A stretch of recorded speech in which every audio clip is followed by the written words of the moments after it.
Hello everyone, good evening दोस्तों।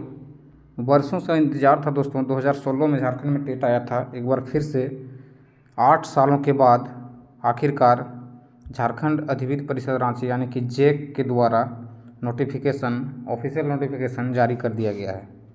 तो इस नोटिफिकेशन में क्या क्या मुख्य बातें हैं उसको हम लोग देखते हैं और वीडियो को शुरू से अंत तक देखिएगा। इसमें सारा कुछ बता दिया गया है, सब कुछ क्लियर हो जाएगा। सिलेबस क्या है, योग्यता क्या है, उम्र में कितना छूट दिया गया है, फ़ी क्या है, कौन कौन से एलिजिबल हैं, सारा क्राइटेरिया इसमें बताया गया है। कौन सा भाषा पेपर को क्या क्या दिया है सिलेबस में, मतलब जो भी सिलेबस है वो सारा कुछ दिया गया है दोस्तों। ठीक है, न्यूनतम क्वालिफिकेशन जो दिया गया है, सेक्शन वाइज दिया हुआ है, वो सारा कुछ इसमें डिटेल में दिया गया है। देखिए, सबसे पहले देखिए ये जो नोटिफिकेशन है वो क्या है, आपका 30/2024 का है। ये देखिए, ये वाला नोटिफिकेशन है।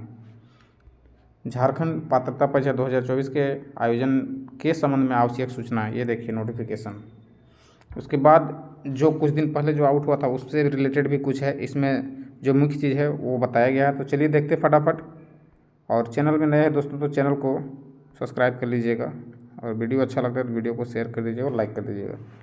चलिए आप देखते हैं सबसे पहले कि आखिर ये जो आपका है वो कब तक फॉर्म भरा जाएगा। फॉर्म भरा जाएगा 23 जुलाई से 2024 से। तो सबसे पहले इसमें रखा गया है वो है कि अर्हता एवं योग्यता क्या है। ठीक है, तो सबसे पहले भारत का नागरिक हो।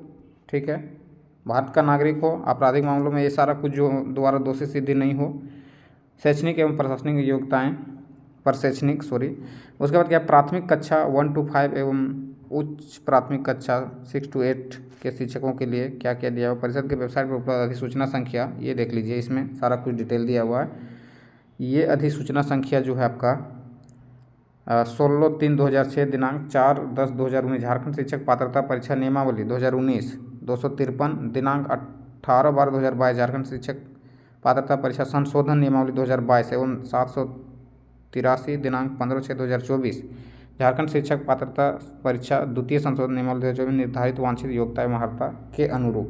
इसको देख लेना जरूरी है दोस्तों, ये आपका पहले ही दे दिया गया था।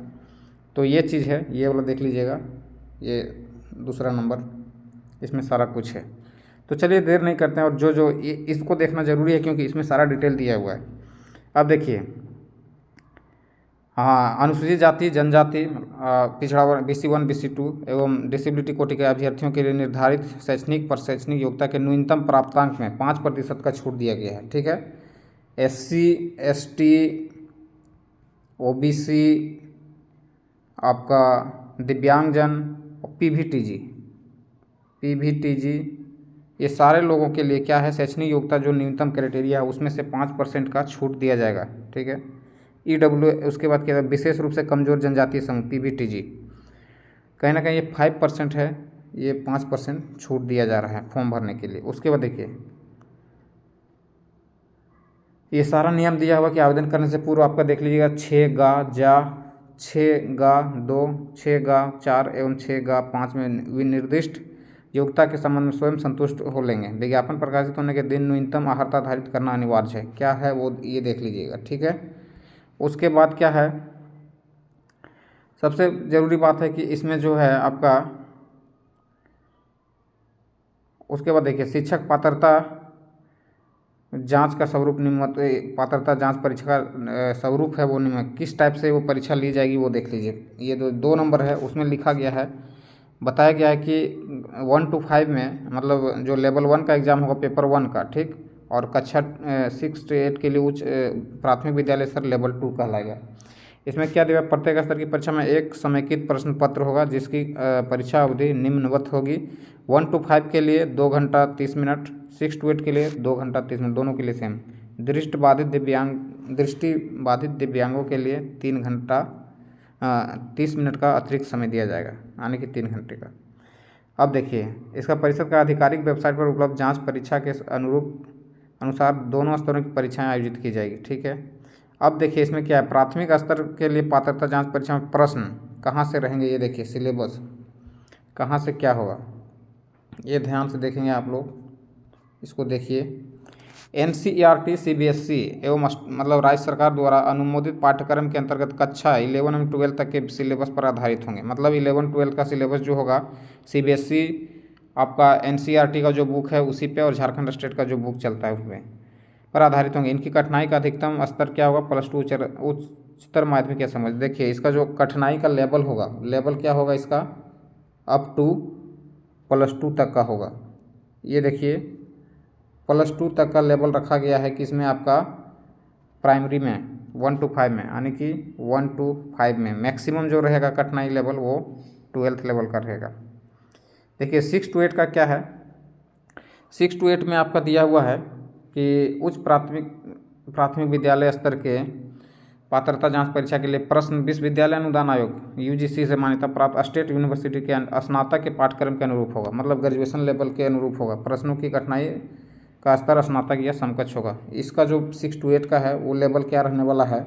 वो ग्रेजुएशन लेवल का रहने वाला, स्नातक करेगा उसके समकक्ष करेगा। यानी कि इसका जो कठिनाई लेवल होगा पेपर 2 का वो होगा आपका ग्रेजुएट लेवल का होगा। ठीक है, पेपर 1 में +2 लेवल का था, इसमें आपका 6 to 8 में ग्रेजुएट लेवल का होगा। चलिए अगला देखते हैं, अगला पॉइंट क्या है। अच्छा, उसके बाद भाषा शिक्षक के लिए भी होगा आपका। शिक्षक पद पर नियुक्त अभ्यर्थी को भाषा 2 में कार्मिक प्रशासनिक सुधार तथा राजभाषा विभाग की अधिसूचना प्राथमिक कक्षा 1 से 5 के लिए अधिसूचना संख्या 17, ये देखिए दिनांक ये 10/3/2023 के उच्च स्तर 6 से 8 के लिए उल्लेखित 15 भाषाओं में किसी एक भाषा का परीक्षा देना अनिवार्य होगा। जो राज्य का 15 क्षेत्रीय भाषा है उसमें से आपको देना कंपलसरी है आपको पेपर 2 में, सॉरी भाषा 2 में। जो भाषा आप लैंग्वेज रखेंगे 2, उसमें आपको पेपर 1 और पेपर 2 में रखना होगा, वो दोनों में आपको चयन करना है। चलिए अब देखते हैं क्या है यहाँ पे। अब ये चीज़ है दोस्तों, इसका जो देखिए कटअप जो 6 नंबर दिया परीक्षा में उत्तीर्णता हेतु जो क्या है मिनिमम कटअप क्या लाना है आपको, कितना प्राप्तांक होना चाहिए। तो ये देख लीजिए सामान्य जाति के लिए 40% है, अनरिजर्व के लिए कुल प्राप्तांक न्यूनतम 60% आपको लाना है। प्रत्येक खंड में 40% लाना है और कुल प्राप्तांक का 60% जो है वो आपको पास करना है। ये देखिए मतलब यूआर के लिए आपको 60% लाना होगा टेट पास करने के लिए। ठीक है, उसके बाद ओबीसी इसी में आ जाएगा आपका। झारखंड में BC1 BC2 SC ST सबका अलग अलग दिया गया है, और स्पेशल स्पोर्ट्स कोटा जो सब है दिव्यांग के लिए, EWS के लिए अलग है। तो देख लीजिए EWS के लिए 55% लाना है। यहाँ पे देखिए आदिम जनजाति के लिए 50, अनुसूचित जनजाति के लिए 50, अनुसूचित जाति के लिए 50 और ओबीसी के लिए आपको ये देखिए ओबीसी के लिए क्या है आपको 55% लाना है। तो ये क्राइटेरिया रहेगा। ठीक है, अब देखिए परीक्षा ऑब्जेक्टिव होगा, इसमें नेगेटिव मार्किंग नहीं रहेगा। ठीक है, OMR सीट पे होगा एग्ज़ाम, किस बेस पे होगा? ऑफलाइन एग्ज़ाम होगा, OMR सीट पे होगा एग्ज़ाम। ठीक है, no negative marking, no negative marking है इसमें, नहीं रहेगा। ठीक है, अब देखिए ऑफलाइन एग्ज़ाम होगा, इसमें सारा कुछ दिया हुआ है, सब ऑब्जेक्टिव रहेगा। हाँ, अंकों की ऋणात्मक गणना नहीं की जाए, यानी कि नेगेटिव नहीं होगा। ठीक है, उसके बाद देखिए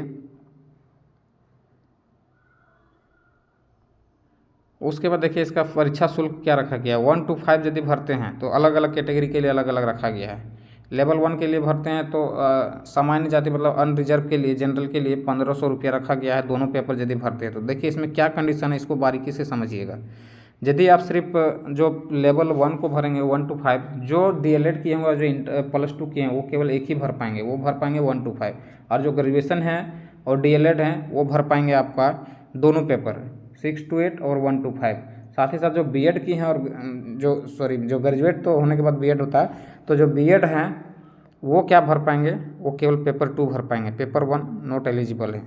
तो इस बात को ध्यान दीजिएगा। तो अब देखिए इसका क्या फ़ी स्ट्रक्चर है। आपका सामान्य जाति के लिए 1300 पेपर 1 के लिए और 2 के लिए भी 1300, प्रत्येक एक पेपर के लिए यानी कि 1300 रुपया लगेगा। दोनों पेपर भरिएगा तो 1500 रुपया लगेगा। ठीक है, अनुसूचित जाति के लिए 800, जनजाति मतलब SC के लिए 800, SC के लिए 800, ST के लिए भी क्या है 800 है। आदिम जनजाति के लिए आपका 600 और BC1 BC2 यानी कि OBC के लिए 1500 समान, जो जनरल का है वो आर्थिक रूप से कमजोर वर्ग के लिए भी 1500 रखा गया है। दिव्यांगजन के लिए 800 रुपया रखा गया। ठीक है, ये सारा चीज़ था। उसके बाद क्या है मेन इसका सिलेबस है दोस्तों, तो इसको हम लोग देखेंगे, बहुत बारीकी से देखना होगा कि इसमें 5 खंड जो होगा, 5 पेपर होगा, इसमें से क्या क्या होगा। 1 to 5 का सिलेबस में होगा CDP होगा जो 50 30 क्वेश्चन का होगा। CDP जो होगा बाल विकास, वो क्या होगा 30 प्रश्न। लैंग्वेज पेपर आप रखेंगे जो भी, इंग्लिश तो आपको रखना ही होगा। इसके अलावे जो आप ऑप्शनल लैंग्वेज लेंगे, क्षेत्रीय लैंग्वेज, वो होगा 30 का, यानी कि 60 का हो जाएगा ये दोनों मिला के। उसके बाद क्या होगा आपका मैथ का होगा, वो 30 क्वेश्चन होगा, 30 क्वेश्चन, और ये +30 हो गया। उसके बाद 60 120 हो गया आपका। और 30 क्वेश्चन जो होगा वो आपका होगा सामान्य अध्ययन, इसमें रखा गया है। जनरल मतलब जीके से रिलेटेड रहेगा, वो 30 क्वेश्चन रहेगा जो कि इसमें दिया गया है। इसमें EVS जो सीटेट में रहता है, EVS समझ लीजिए, EVS टाइप का ही रहेगा, लेकिन ये EVS ही मान के चलिए, तो ये रहेगा। बाकी आप 6 to 8 में देखिएगा तो 6 to 8 का सिलेबस जो होगा उसमें भी होगा आपका 6 to 8 में वो CDP वही सेम चीज़ 30 रहेगा CDP। फिर भाषा जो लैंग्वेज आप रखेंगे, पेपर इंग्लिश तो कंपलसरी है, तो लैंग्वेज 1 2 मिला के आपको रखना होगा। वो कितना हो जाएगा आपका, वो हो जाएगा 60 क्वेश्चन लैंग्वेज का। उसके बाद मैथ का रहेगा 30 क्वेश्चन, ठीक है। फिर इसमें आ जाएगा, ये हो गया आपका 60 रहेगा आपका, 60 लैंग्वेज नहीं रहेगा, 30 रहेगा, ये आपका जो CDP है वो 30 रहेगा, ठीक है। उसके बाद जो आप विज्ञान और मैथ के टीचर हैं उसके लिए 30 रहेगा, मैथ और साइंस। उसके बाद लैंग्वेज का 2 लैंग्वेज रहेगा, 2 लैंग्वेज, यानी कि एक इंग्लिश आपका कंपलसरी है, और इंग्लिश आपका कंपलसरी रहेगा। मैथ और साइंस इसी में इंक्लूड रहेगा, मैथ और साइंस इसी में रहेगा, मैथ प्लस साइंस 60 में, 30 CDP।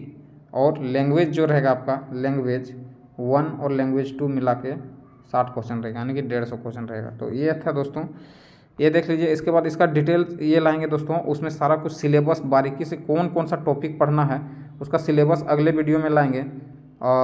वीडियो अच्छा लग रहा है दोस्तों तो चैनल को सब्सक्राइब कर लीजिएगा। और आज का खास ये जो था जेटेट था, बहुत वर्षों से इंतजार किया जा रहा था। जितना भी DLED BEd धारी हैं सबके लिए एक अवसर आया है, क्योंकि यही पात्रता देखिए अभी सीटेट वाले को दिया है, लेकिन फिर कहीं ना कहीं आपको जेटेट पास करना है। जो अभी सहायक आचार्य में 26,000 का वैकेंसी प्रक्रिया चल रहा है, उसमें से जो आपका नन पारा जो हैं, जो जनरल भर रहे हैं उनके लिए है, तो उन्हें कहीं ना कहीं फिर जेटेट पास करना है। तो जेटेट बहुत दिनों के बाद आए दोस्तों, तो वर्षों का इंतजार समाप्त हुआ है, तो इसको आप तैयारी में लग जाइए, क्योंकि टाइम मिलेगा नहीं। जैसे हमको लगा सितंबर के अंतिम सितंबर तक एग्ज़ाम ले लिया जाएगा, क्योंकि 1 महीना तक फॉर्म भरने का डेट रखा गया, तो उसके बाद से 1 महीना 1.5 महीना काफ़ी टाइम है, उसके एग्ज़ाम लेने की पूरी संभावना। तो चलिए दोस्तों, आज का वीडियो यही था। जेक द्वारा जो जारी किया, झारखंड सरकार टेट का एग्ज़ाम लेने जा रही है, उससे रिलेटेड था। और भी जानकारी के लिए चैनल को सब्सक्राइब कर लीजिएगा, और वीडियो को अच्छा लग रहा है वीडियो को तो लाइक कर दीजिएगा। जय हिंद, नमस्कार, जोहार।